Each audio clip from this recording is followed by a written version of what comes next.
கத்திரிக்காய் போட்டு தயிர் குழம்பு பண்ணலாங்களா? அதுக்கு கெட்டி தயிராக எடுத்து வச்சுக்கோங்க. ஒரு தக்காளி கட் பண்ணிக்கோங்க. சின்ன வெங்காயம், இஞ்சி, பச்சை மிளகாய், ஒரு ஸ்பூன் துவரம் பருப்பும் அரிசியும் ஊற வச்சுக்கோங்க. கத்திரிக்காயை அரிஞ்சு தண்ணியில் போட்டு வச்சுடுங்க. இப்போ ஒரு கடாய் வச்சு அதில் எண்ணெய் கொஞ்சம் ஊற்றி முதல்ல சீரகம் போட்டு பொரியட்டோன்னு விடுங்க. சீரகம் பொரிஞ்ச உடனே அதுலேயே வெங்காயம், பச்சை மிளகாய், இஞ்சி போட்டு நல்லா வதக்கிடுங்க. இது நல்லா வதங்கினதுக்கப்புறம் இதை ஒரு தட்டில் கொட்டி ஆற விட்டுருங்க.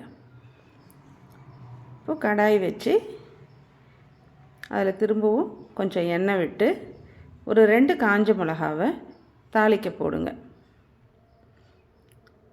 அதுலேயே கடுகும் போட்டு பூண்டையும் போட்டுருங்க. பூண்டு நல்லா வதங்கினதுக்கப்புறம் கத்திரிக்காயையும் தக்காளியும் அதில் சேர்த்து நல்லா கிளறி விட்டு மஞ்சள் தூள், உப்பு இது போட்டு தண்ணி திட்டமாக அதை கத்திரிக்காய் வேகிற அளவுக்கு தண்ணி ஊற்றி நல்லா வேகட்டோன்னு விட்டுடுங்க.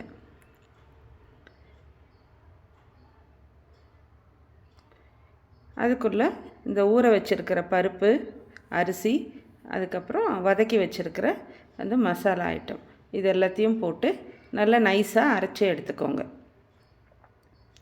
அரைச்சதுக்கப்புறம் அதை நம்ம எடுத்து வச்சுருக்க தயிர் இல்லைங்களா, அதில் ஊற்றி நல்லா கலந்து வச்சுக்கோங்க. கத்திரிக்காய் வெந்துருச்சான்னு பாருங்கள். கத்திரிக்காய் வெந்த உடனே இந்த தயிர் கரைசலையும் அதுலேயே சேர்த்துருங்க. சேர்த்துட்டு நல்லா கலக்கி விட்டுடுங்க. இது சலசலன்னு கொதிக்கக்கூடாது. இப்போ உப்பு ஏதாவது கம்மியாக இருக்கான்னு செக் பண்ணி உப்பு அட்ஜஸ்ட் பண்ணி போட்டுக்கோங்க.